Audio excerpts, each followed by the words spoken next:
அஸ்ஸலாமு அலைக்கும் வரஹ்மத்துல்லாஹி வபரகாத்துஹு. ஸல்லல்லாஹு அலைஹி வஸல்லம் அவர்கள் சொல்றாங்க, அல்லாஹ் ஒரு மனிதனுக்கு ஒரு அடிப்படையான ஒரு சோதனைனா பயத்தால கொடுப்பான்.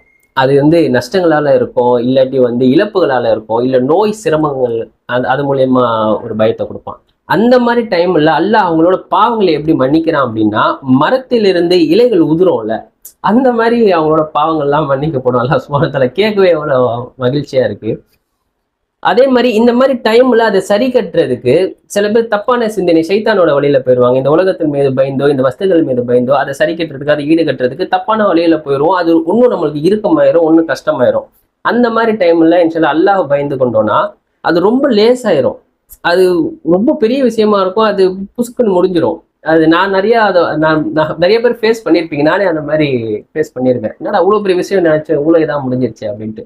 இன்ஷால்லா ஒரு ஒரு பயம் வருது அப்படின்னா அந்த டைம்ல அல்லாஹ் மீது பயந்து கொள்ளுங்கள். அந்த விஷயம் லேசாயிரும். இந்த உலகத்தின் மீது, இந்த வஸ்துகள் மீது நம்ம பயப்படுறோம் அப்படின்னா அது ஒண்ணு இறக்கமாயிரும்.